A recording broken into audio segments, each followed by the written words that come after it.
Bonjour à tous.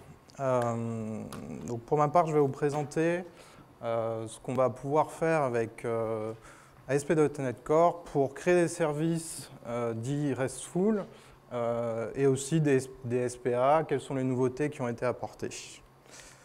Donc tout d'abord, je me présente, je m'appelle Rémi Boyer, je suis consultant .NET chez Selensa et vous pouvez retrouver mes blogs à cette adresse. Avant de rentrer dans le vif du sujet et de bien vous parler de ce qui est présent dans ASP.NET Core, on va quand même faire un petit historique. Je sais que vous en avez eu pas mal ce matin, mais c'est quand même nécessaire pour bien comprendre par où on est passé, qu'est-ce qui a fonctionné, qu'est-ce qui n'a pas fonctionné et quelle était la solution apportée. Donc, pour rappel, on l'a vu aussi ce matin, ASP.NET Web API, ça a été créé en 2012, soit 3 ans après ASP.NET MVC, et c'est venu en remplacement de WCF Data Services ou ADO.NET Data Services, ça portait ces deux noms-là, afin d'apporter un petit peu de fraîcheur en fait à la façon de créer des services web. Et ça a apporté pas mal de concepts fondamentaux qui étaient proches de ceux d'ASP.NET MVC, en allant parfois un petit peu plus loin dans les pratiques modernes. Donc, tout d'abord, par rapport à WCF, on avait une couche HTTP qui était moderne, et également par rapport à système, enfin ce qui était présent en fait dans MVC. Dans WCF, on avait tendance à tout cacher parce que WCF permettait d'adresser de l'HTTP et plein d'autres technologies réseau, du TCP, etc. Là, dans Web API, on a renforcé ça, l'a rendu très accessible et simple d'utilisation. On l'avait déjà en partie dans MVC, sauf que dans MVC, ça se basait sur tous les types, les classes, les namespaces qui étaient présents dans system.web.dll, qui commençaient eux aussi à dater, puisqu'ils dataient de ASP.NET Web Forms. Donc on avait quelque chose de nouveau et plus agréable à utiliser. On avait le concept de routage qui, pour le coup, était comme celui d'MVC, sauf qu'en en fait, ce n'était pas la même chose. Ça se décrivait à peu près de la même façon. Même si là on pouvait faire du routage par attribut, mais du coup c'était quand même des classes et des règles un petit peu différentes. Il y avait de la négociation de contenu puisque le Web API pouvait très bien rendre du JSON ou du XML en fonction de ce que vous demandiez dans les requêtes HTTP, dans les headers. On avait une notion de filtre comme dans MVC. On avait l'IOC, ou plus précisément de l'injection de dépendance, notamment sur tous nos contrôleurs et sur plein de composants qui étaient présents dans Web API. Ça aussi, ça ressemble beaucoup à ce qu'il y avait dans MVC. Et là où ça allait un peu plus loin que MVC, c'est qu'on avait une promesse de faire du self-hosting, c'est-à-dire de se libérer en fait de system.web.dll et de IIS et d'héberger notre serveur dans ce qu'on veut, un service web, une application console, etc. C'était la promesse. On va voir qu'en réalité, il y avait très peu de gens qui le faisaient, mais c'était un pas en avant vers un pas vers ce qu'on a aujourd'hui, où ça peut tourner sur absolument toutes les plateformes, et on est complètement délié de 2IS. Et on avait également les notions de middleware avec OWIN, dont vous avez pas mal entendu parler ce matin, qui ont été intégrés à ce moment-là. Concrètement, c'était des bonnes choses. Il y avait plein de concepts qui étaient très pratiques, mais on va voir que au contraire, dans la pratique, c'était un petit peu douloureux. Donc, parmi les problèmes qu'on avait, c'était que forcément, on avait du MVC, on avait du Web API. Parfois, on faisait nos services web justement pour supporter, on va dire, pour apporter des fonctionnalités supplémentaires par rapport à ce qu'on faisait en MVC, typiquement des requêtes AJAX, du XML HTTP request, mais on ne pouvait pas mélanger les deux. Donc on pouvait avoir dans la même solution du MVC et du Web API, mais surtout pas les deux dans le même contrôleur, parce que le type de base du contrôleur n'était pas le même. Donc on se retrouvait très souvent avec une une distinction entre les contrôleurs MVC et les contrôleurs Web API. Alors parfois, ça ne faisait aucun sens, puisque les détails techniques ne devraient pas nous imposer une organisation, mais on devrait plutôt penser fonctionnel.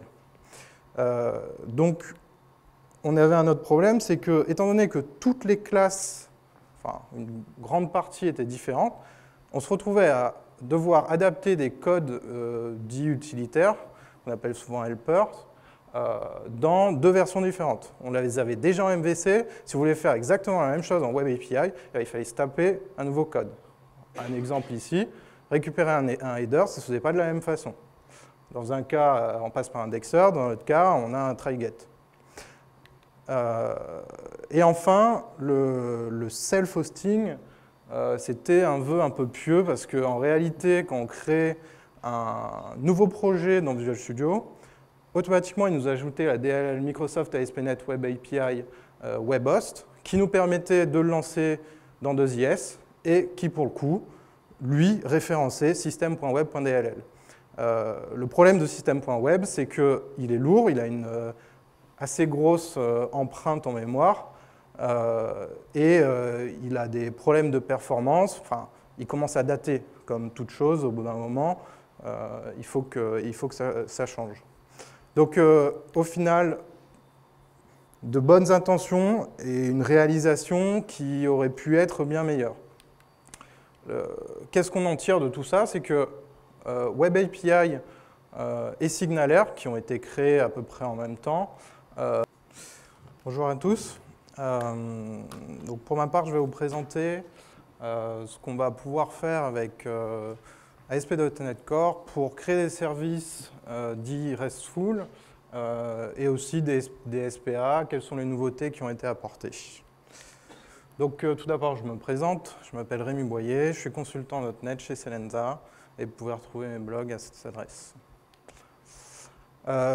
Avant de rentrer dans le vif du sujet, de bien vous parler de ce qui est présent dans ASP.NET Core, on va quand même faire un petit historique. Je sais que vous en avez eu pas mal ce matin, mais c'est quand même nécessaire pour bien comprendre par où on est passé, qu'est-ce qui a fonctionné, qu'est-ce qui n'a pas fonctionné et quelle était la solution apportée.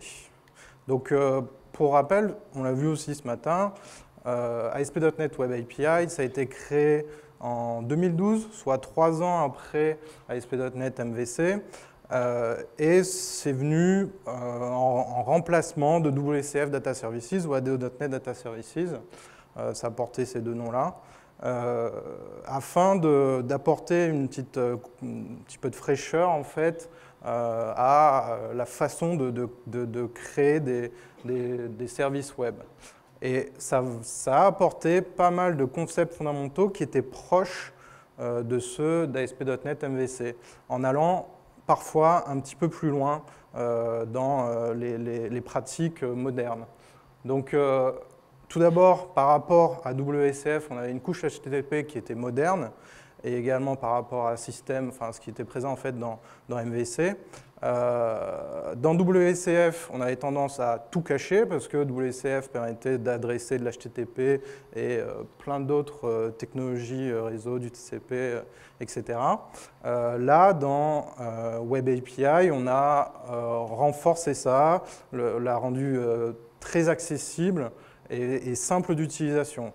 On l'avait déjà en partie dans MVC, sauf que dans MVC, ça se basait sur tous les types, les classes, les namespaces qui étaient présents dans system.web.dll, qui commençaient eux aussi à dater, puisqu'ils dataient de ASP.NET Web Forms. Donc on avait quelque chose de nouveau et plus agréable à utiliser. On avait le concept de routage qui, pour le coup, était comme celui d'MVC, sauf qu'en fait, ce n'était pas la même chose. Ça se décrivait à peu près de la même façon. Même si là on pouvait faire du routage par attribut, mais du coup c'était quand même des classes et des règles un petit peu différentes. Il y avait de la négociation de contenu puisque le Web API pouvait très bien rendre du JSON ou du XML en fonction de ce que vous demandiez dans les requêtes HTTP, dans les headers. On avait une notion de filtre comme dans MVC. On avait l'IOC, ou plus précisément de l'injection de dépendance. notamment sur tous nos contrôleurs et sur plein de composants qui étaient présents dans Web API. Ça aussi, ça ressemble beaucoup à ce qu'il y avait dans MVC. Et là où ça allait un peu plus loin que MVC, c'est qu'on avait une promesse de faire du self-hosting, c'est-à-dire de se libérer en fait de system.web.dll et de IIS et d'héberger notre serveur dans ce qu'on veut, un service web, une application console, etc. C'était la promesse.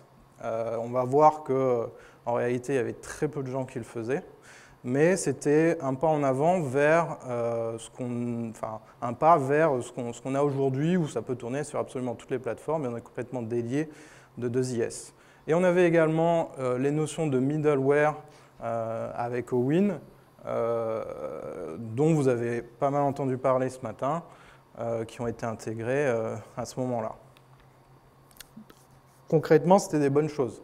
Il y avait plein de concepts qui était très pratique, mais on va voir que au contraire, dans la pratique, c'était un petit peu douloureux.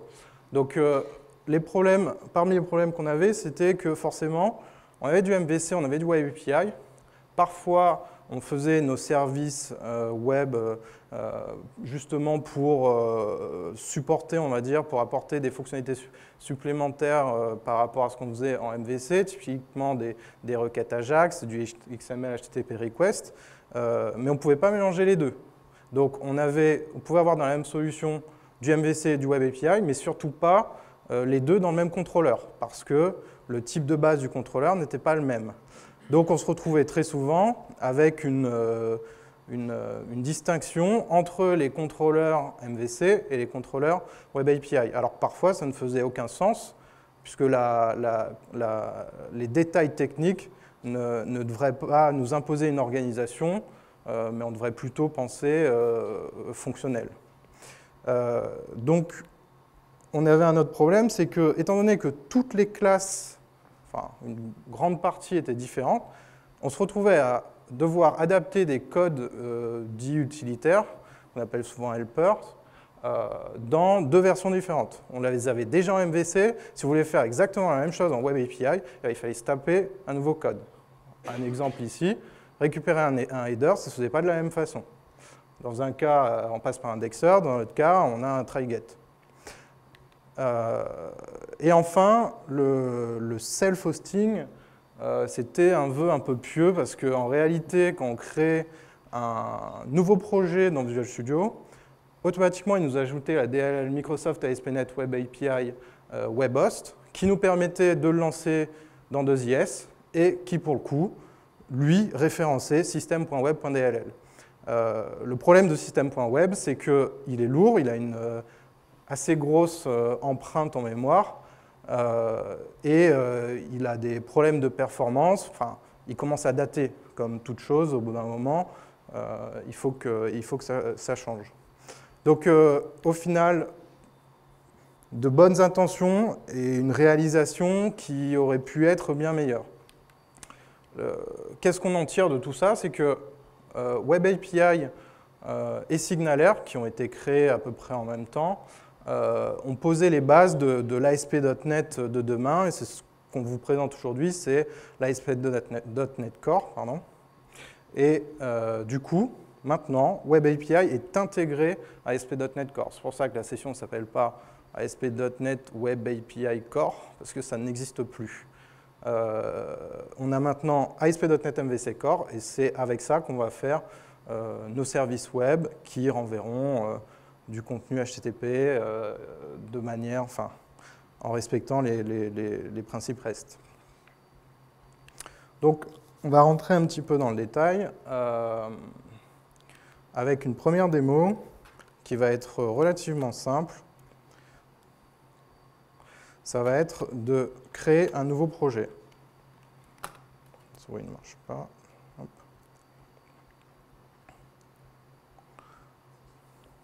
Donc j'ouvre VS 2017 RC et je vais créer un nouveau projet.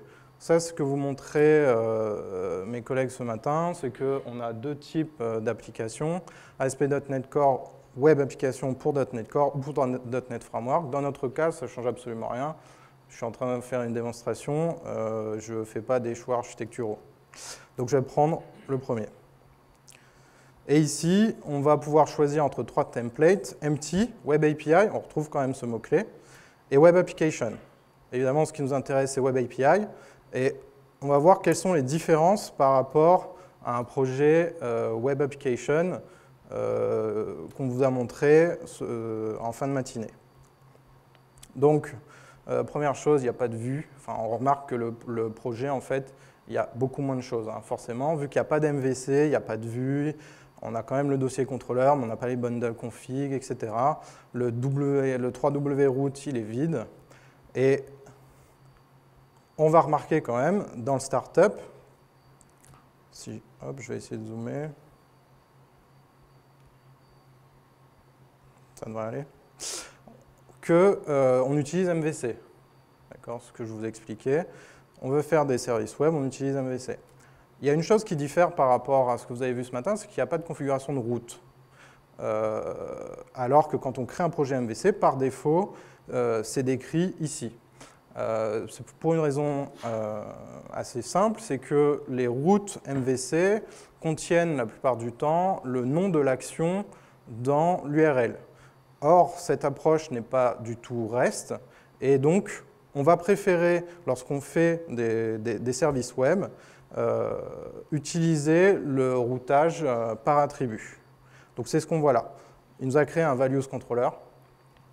Et à l'intérieur, on a tout en haut notre attribut route qui, vous vous en doutez, a un placeholder qui sera remplacé par values dans notre cas.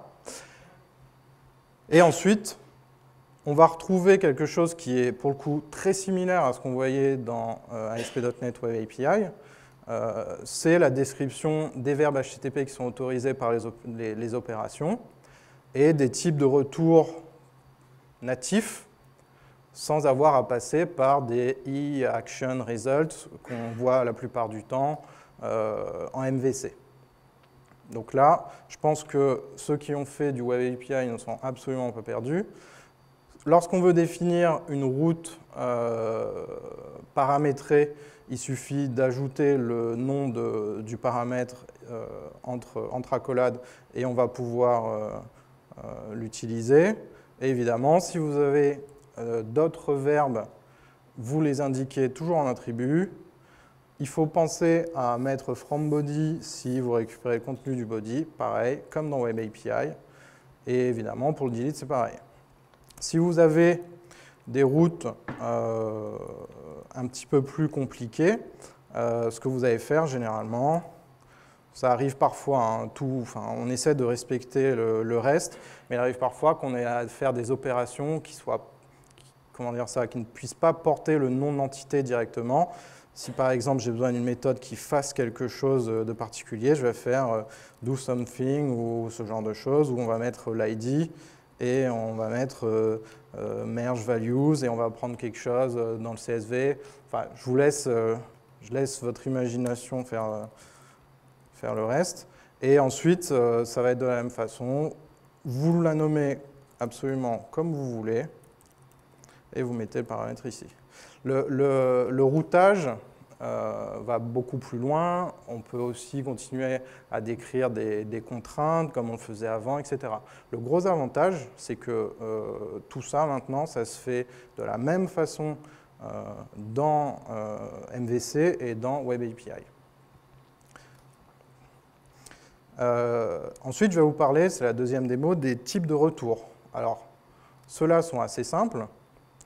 Mais on peut aussi utiliser des e-action results. Si par exemple je prends ce cas-là, le get, je peux le remplacer par un e-action result. En Web API, on pouvait le faire aussi, sauf que c'était un e-HTTP action result pour ne pas avoir de conflit avec le e-action result de MVC. Maintenant, il n'y a plus du tout de distinction.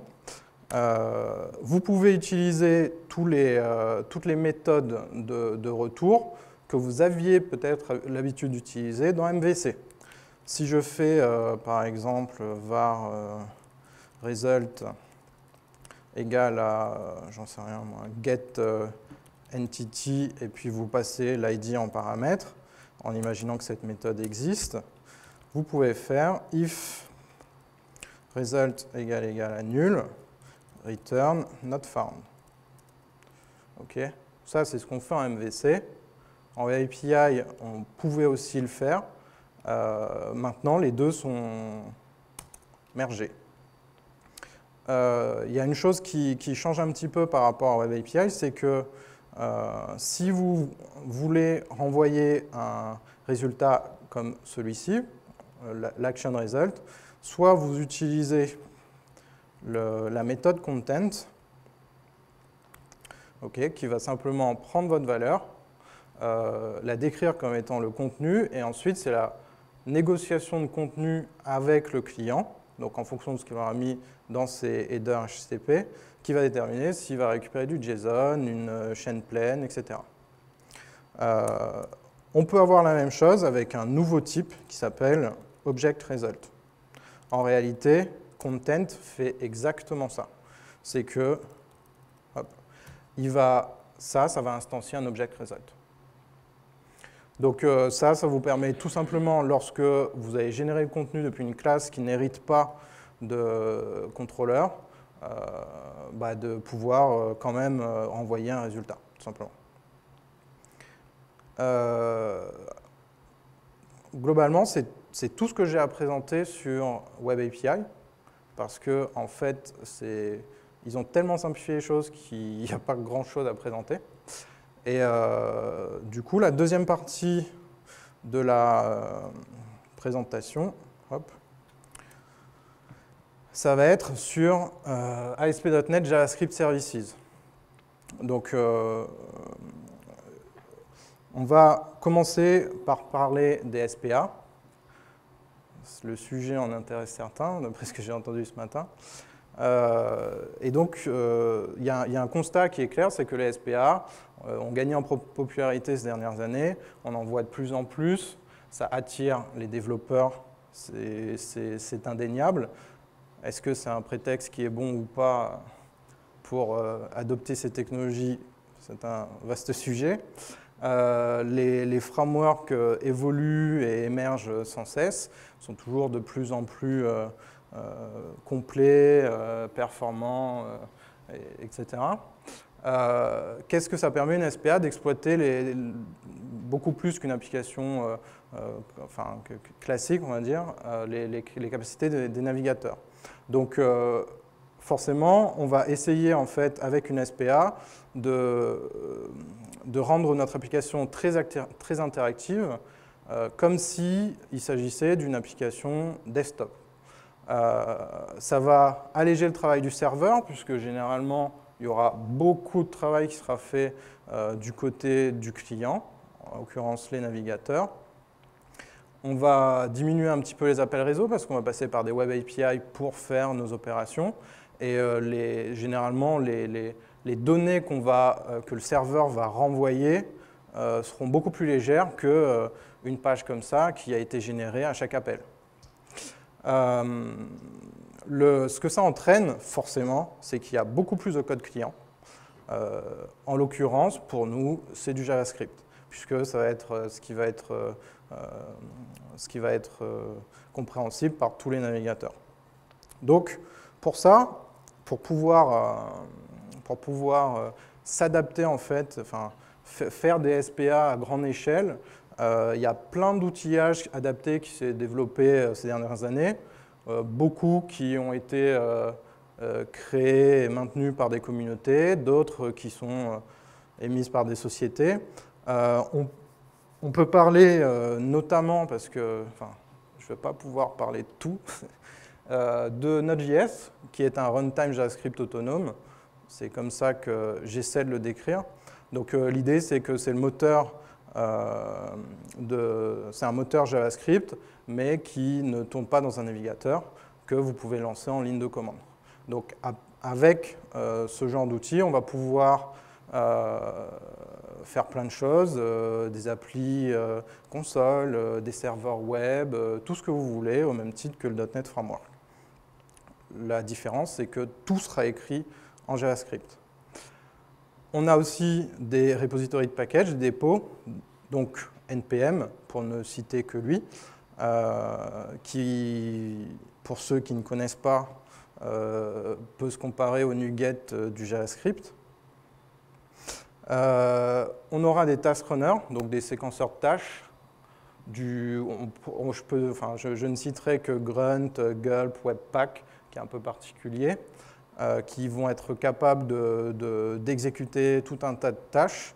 Et en fait, on va les utiliser principalement en fait, pour préparer tout notre code JavaScript, TypeScript ou n'importe quel langage front, enfin n'importe quel langage que vous voudriez utiliser pour écrire votre code front, de le compiler, de le bundler, etc. J'y reviendrai juste après. Vous avez une panoplie de nouveaux langages qui sont aussi apparus, ainsi que des transpilers et des compilateurs. Donc l'idée derrière, c'est de dire, si j'écris mon code front en TypeScript, il ne pourra pas être interprété directement par mon browser, donc je vais être obligé de passer par un compilateur qui va me transformer mon TypeScript en un JavaScript qui va passer sur la majorité des navigateurs. Okay, donc ça, c'est TSC, TypeScript Compiler. Vous avez aussi des nouvelles pratiques, enfin nouvelles, ça fait déjà quelques années, hein, mais qui sont d'écrire notre code front avec ECMAScript un peu plus récent que l'ECMAScript 4 ou 5, notamment en 2015 ou 2016. Le problème, c'est que ce n'est pas non plus supporté par les browsers et il va falloir passer par un transpiler qui va transformer du JavaScript en JavaScript. Donc, en l'occurrence, ça va être de l'ECMAScript 2016 en ECMAScript 5, par exemple.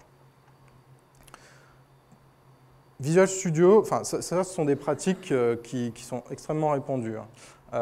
Visual Studio 2015 intègre partiellement ces technologies. Donc, on a le Task Runner Explorer, qu'on a vu ce matin avec Georges, qui va nous permettre de déclencher des actions à la demande en faisant un double-clic, qui va nous permettre parfois de le faire de manière automatique, c'est-à-dire après chaque compilation de la solution, paf, je lance une tâche Gulp, par exemple. Ça va être quand même assez limité, surtout si on compare à des technologies qui sont des technologies du monde open source ou des IDE du monde open source qui peuvent carrément être construits autour de ça. JavaScript Services comble une partie de ces manques-là. Donc on va voir exactement qu'est-ce que ça contient. Donc concrètement, c'est juste une collection de packages NuGet et de packages NPM. Qu'est-ce qu'on va pouvoir faire avec ça? Tout ce qui est listé là. Donc, premièrement, invoquer du code JavaScript dans Node.js depuis .NET Core. Donc on va pouvoir lui dire, exécute-moi ce script Node.js là et renvoie-moi le résultat. On va pouvoir avoir un middleware, donc ASP.NET Core, qui va être capable d'exécuter automatiquement toute notre configuration Webpack, peu importe ce que ça fait. Que ça compile, que ça bundle, que ça minifie, peu importe. Ça va faire en sorte qu'on va pouvoir utiliser le HMR, le Hot Module Replacement, directement dans ASP.NET Core, ce qui était impossible ou très difficile avant. On va aussi pouvoir faire du rendu côté serveur de notre code JavaScript. L'idée étant, lorsqu'on a besoin d'avoir lorsqu'on fait des SPA et qu'on a besoin de tendre vers l'isomorphisme, c'est-à-dire être capable de générer tout notre HTML à la fois côté client, mais également côté serveur, par exemple pour des raisons de SEO ou raisons de sécurité, etc. On va pouvoir le faire avec JavaScript Services. Et on va pouvoir faire du routing, de la validation côté client et serveur. C'est un peu plus anecdotique, mais ça devient nécessaire à partir du moment où on a à la fois une SPA et ASP.NET. Va bien falloir à un moment que le routage se fasse en partie d'un côté, en partie de l'autre. Et il fournit le nécessaire pour pouvoir gérer ces problématiques-là. Et on a aussi un modèle Yeoman qui nous permet de créer nos applications. Et ça, c'est ce qu'on va voir juste après. Nous, concrètement, on va voir les deux premiers points. Le troisième, le rendu côté serveur du code JavaScript, vous pourrez aller voir la documentation sur le repo, c'est extrêmement bien expliqué. Et le routing et la validation, c'est des sujets qui sont un peu plus avancés et qui sortent du cadre de cette présentation. Donc on va faire une petite démo sur l'interop entre .NET Core et du Node.js. Donc, hop. Démo Node Services.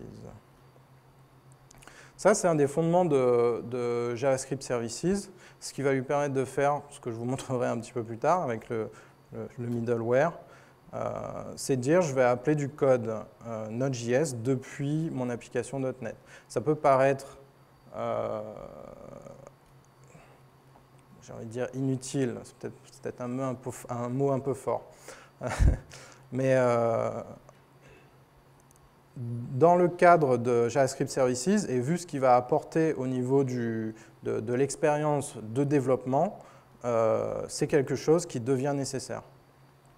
Donc, j'ai ma petite application, j'ai fait clic droit Edit dessus pour voir les références NuGet qui sont à l'intérieur, et Node Services en fait partie. Donc, c'est un package NuGet, microsoft.spnet core.nodeservices. Donc, je suis parti d'un projet de type empty. J'ai rajouté cette dépendance Node Services. Et ensuite, dans le startup, j'ai fait services.add Node Services. Donc, pour rappel, ce que ça fait, tous les add qui sont exécutés dans la méthode configure services, ça va être d'ajouter tous les enregistrements dans l'IOC. Et donc, on va pouvoir être capable d'utiliser notre Node Services en faisant app.applicationservices.getService iNodeServices. Ici, je fais un resolve sur mon conteneur IOC à la main. Évidemment, je pourrais l'injecter quelque part dans un contrôleur MVC, ce genre de choses. Pour l'instant, j'ai volontairement pas mis d'MVC dans mon projet, donc je le fais à la main. Et ensuite, on va être capable, sur notre services, d'exécuter quelques opérations, invoke async, invoke export async. On va lui donner un chemin CommonJS, qui est la syntaxe pour la modularité dans Node.js. Donc, en l'occurrence, ici, c'est /addNumbers, puisque le fichier est juste là. Et on va lui fournir les paramètres. AddNumbers, qu'est-ce que ça fait? Ça exporte une fonction qui peut être définie, qui peut renvoyer une erreur. Et tout ce que ça fait, c'est que ça va prendre le premier, le deuxième, faire l'addition et renvoyer le résultat, en l'occurrence, en ne mettant pas de code d'erreur. Et ici, on va tout simplement récupérer la réponse et on va l'écrire, quelle que soit la requête, quelle que soit l'URL HTTP, enfin l'URL qu'on va utiliser. Donc quand je lance ça, ça ne va pas être très spectaculaire, mais on verra que 1 plus 2 égale 3.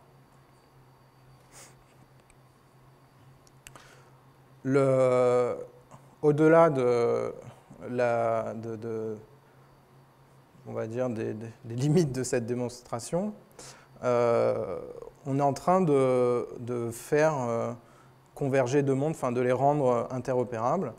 Et ça peut ouvrir du coup pas mal de possibilités, notamment au niveau du tooling, c'est ce que fait le middleware, mais également lorsqu'on va vouloir faire de l'isomorphisme, du rendu côté serveur, etc.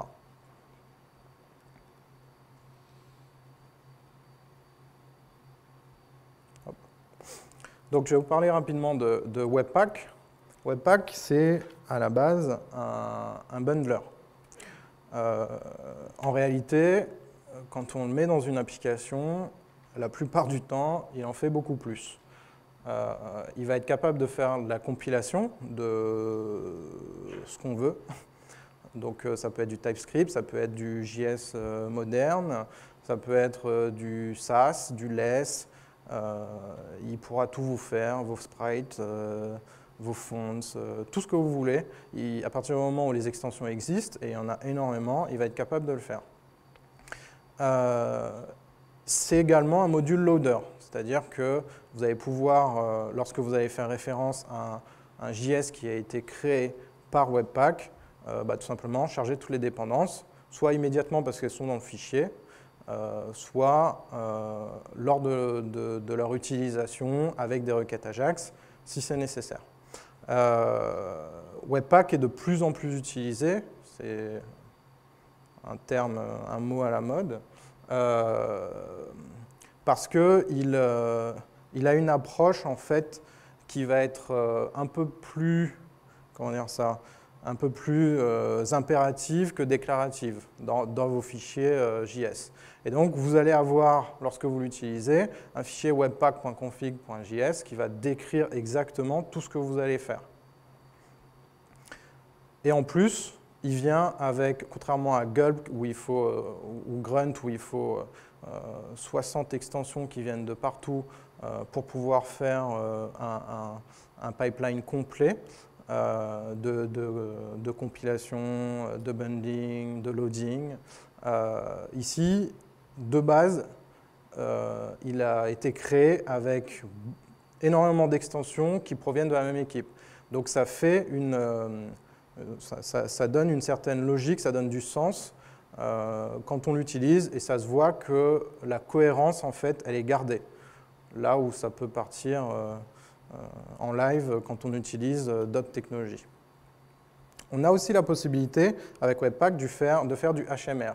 Le Hot Module Reload, le principe, c'est quand on va modifier un fichier HTML, un fichier JS, plutôt que de soit demander à l'utilisateur de faire F5 pour voir le changement, plutôt que de rafraîchir à sa place la page, on va tout simplement charger uniquement le module qui a été changé.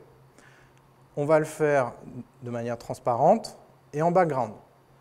Le gros avantage, du coup, c'est que le développeur, il modifie son code source et tout de suite, il voit les résultats sur sa page web sans qu'un rafraîchissement ait eu lieu, donc sans perdre l'état dans lequel est sa page.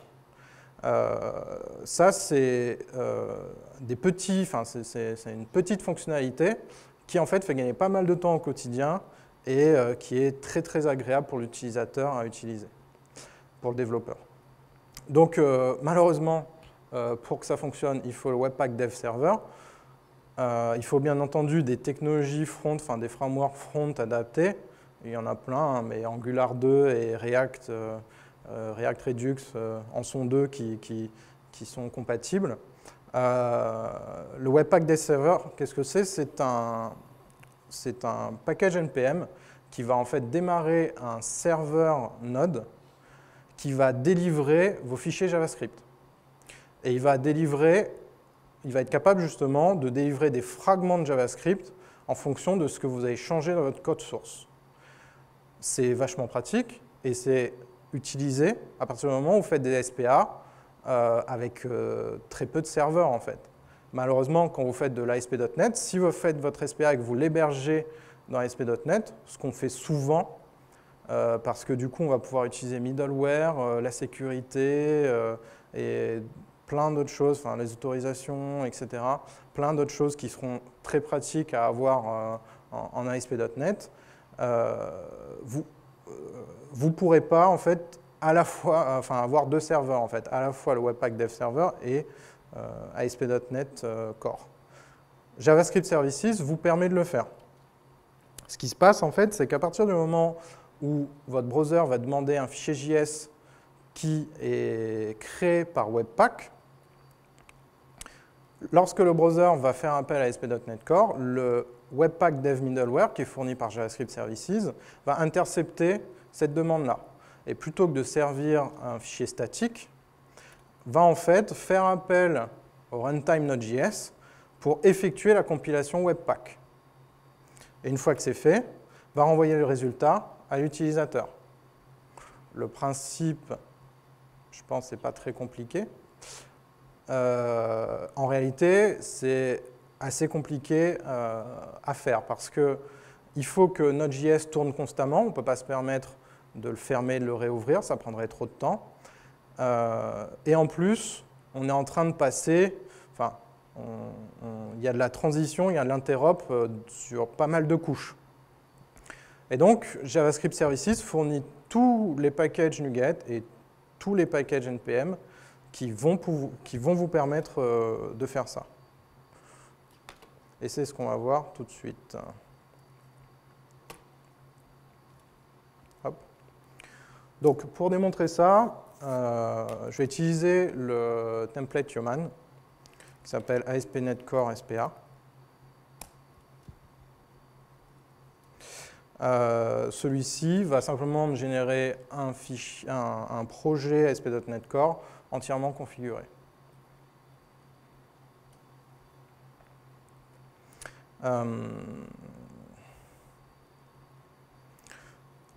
JavaScript Services est actuellement compatible avec ces 5 frameworks front.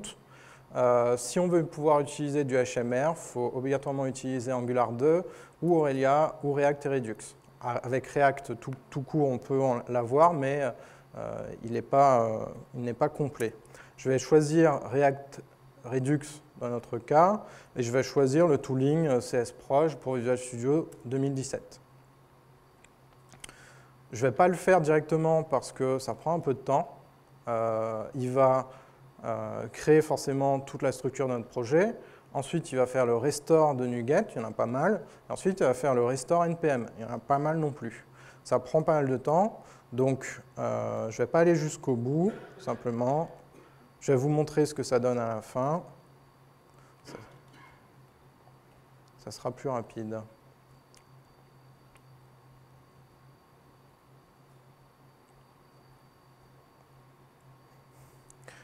Vous allez voir que le projet est quand même assez costaud. Forcément, c'est des SPA. Qu'est-ce que vous avez à l'intérieur? Déjà, si on jette un œil aux dépendances du .NET, du projet .NET, on va avoir JavaScript Services, ou pas. Voilà, SPA Services, qui va ensuite ajouter toutes ces dépendances vers Node Services, etc. Lui-même, vous vous en doutez, en a pas mal. Si on jette un œil au package.json, donc à la définition NPM, on voit aussi qu'on en a pas mal. Hein, ASP.NET, Babel Core. Donc ça, ce sont des packages qui font partie du repo JavaScript Services et qui permettent de faire de l'interop. Et on a pas mal de choses, forcément, pour tout gérer. On a aussi du Webpack. Donc on a deux fichiers de configuration Webpack. Le premier, ça va être pour tout le custom code, et le deuxième, ça va être pour tous les vendors, donc toutes les librairies qu'on va utiliser. Il y a beaucoup de code là aussi. C'est plutôt petit pour un fichier Webpack. Ça n'a pas l'air, mais ça peut vite grossir. Les points importants qu'on voit ici, ça va être qu'il va charger dans le dossier client app ici tous les fichiers TSX et il va les passer dans Babel et dans TypeScript. TypeScript va en fait transformer notre TypeScript en JavaScript, sauf que parfois, quand il le transforme en JavaScript, il y a un mode de configuration qui permet de le transformer en JavaScript ES 2015 ou 2016, qui n'est toujours pas supporté. Donc on le refait passer dans une moulinette, qui en l'occurrence est Babel. Ça paraît fou, mais c'est le standard. Qu'est-ce qu'on a à l'intérieur? C'est du React et du Redux. Je ne vais pas entrer dans les détails. Simplement, ici dans les composants, on a nos composants qu'on verra lorsqu'on lancera l'application. On voit nos balises directement dans le TSX. Et le store, c'est ce qui va altérer notre état. Et donc, je vais vous montrer que le compteur, c'est un bouton qui fait +1. Okay, c'est un truc qui incrémente. Pour ça, il faut 70 fichiers et 400 lignes. Donc, on va le lancer. C'est ce qui nous intéresse. Ça va prendre un peu de temps, notamment parce que Visual Studio 2017, quand on le lance en debug sur Chrome, va maintenant s'attacher au debugger de Chrome. C'est quelque chose qu'on peut désactiver, mais c'est quelque chose qui peut être pratique. L'idée, c'est simplement de pouvoir mettre un point d'arrêt ici et lorsque on fait la navigation sur Chrome, de faire en sorte que ça s'arrête, de pouvoir faire l'inspection, etc. En gros, tout ce qu'on avait dans IE, maintenant, on peut l'avoir dans Chrome. Qu'est-ce qu'on a là-dedans? Notre compteur. Okay. Jusque-là, pas très impressionnant. Je vais ouvrir la console. Hop. Et je vais remarquer quelque chose. Je ne sais pas si tout le monde le voit. C'est écrit HMR Connected. Donc en gros, à partir de là, je sais que mon Hot Module Reload, il est effectif. Donc si je vais dans mon code, que je change un petit peu mon TSX, qui est quand même de l'HTML dans du TypeScript, dans du React, et que je fais CTRL-S, ça ne marche pas. Ah si, ça va. En fait, ce qu'il va faire, c'est qu'il a trigger, on va le voir ici, un bundle rebinding qui a pris 3 secondes. Et ensuite, il a téléchargé le fichier qui a été modifié et il a mis à jour l'interface.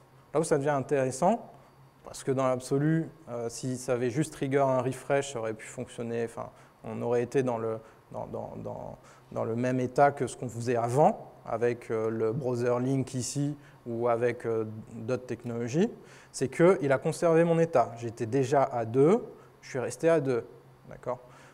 Ça paraît anodin, ça peut être vachement pratique lorsqu'on fait des SPA, parce que, étant donné que tout se fait dans le navigateur, quand on fait F5, on perd très souvent quasi tout, parce qu'il n'y a plus rien en mémoire.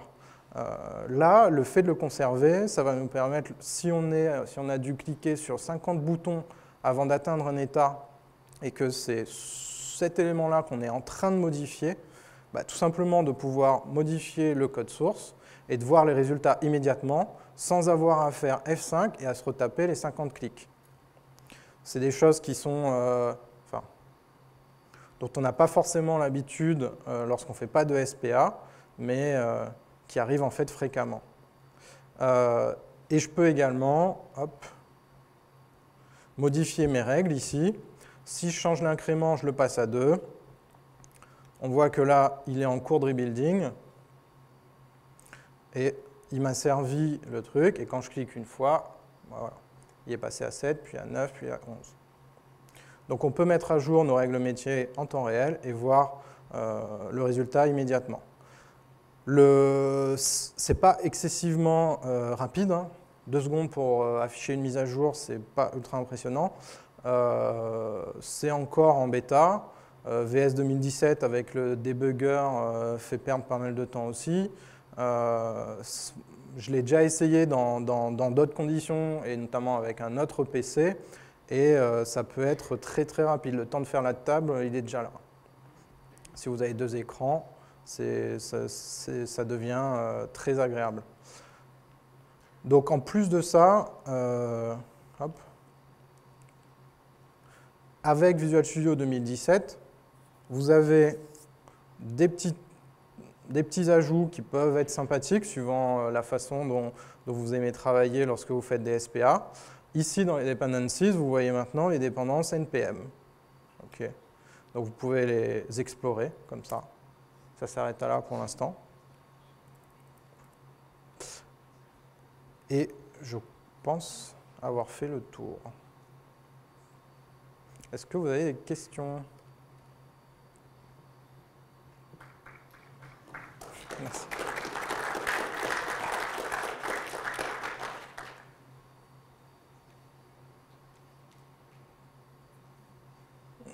Non. Bon. Merci. Oui, pardon.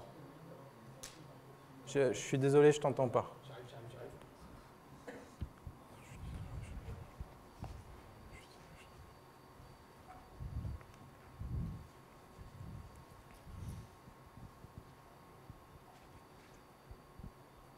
Je voulais savoir s'il y avait moyen d'avoir des templates plus light sans passer par Yeoman quand on démarre un projet ASP.NET. Dans l'absolu, si tu veux faire un projet ASP.NET... Pour du reste. Comment? Pour du reste, c'est-à-dire que le template par défaut, je crois que c'est une grosse oui, API il est beaucoup MVC. Il est beaucoup plus léger, le template par défaut. Là, c'est juste pour avoir le JavaScript Services. Donc, c'est que pour faire des SPA. Le template change un peu en fonction de la techno qu'on utilise. Donc, si je fais du knockout, il y aura beaucoup moins de contenu. Il n'y aura pas de TypeScript, il y aura beaucoup moins de choses. Ici, ce sont avant tout des exemples. Le gros avantage, c'est que à partir du moment où c'est déjà configuré, c'est quand même beaucoup plus simple. Parce que je ne sais pas s'il y en a beaucoup qui ont essayé de faire du HMR à la main sans prendre de template prédéfini. Ça peut être compliqué. En plus, si on s'amuse à faire un webpack qui va convenir pour la prod. Donc, la réponse, c'est si tu veux faire du JavaScript Services, il y aura pas mal de contenu quand même. Mais en tout cas, dans les templates par défaut, c'est soit tu n'en fais pas, et dans ce cas-là, c'est très léger, soit tu en fais, et c'est ce que tu as. D'accord, ça marche.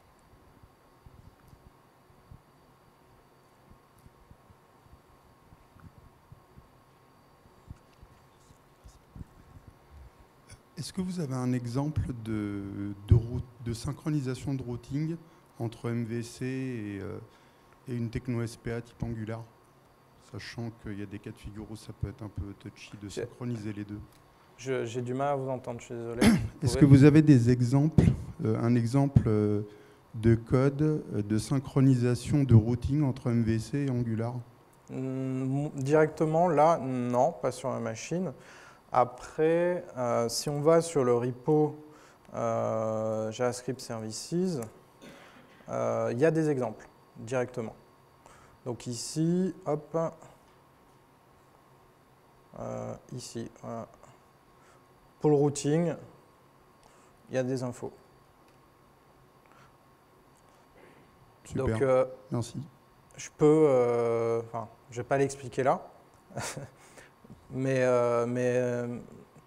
pour le coup, c'est un des gros avantages de JavaScript Services, en plus d'être open source comme le reste de la famille ASP.NET Core, c'est super bien documenté.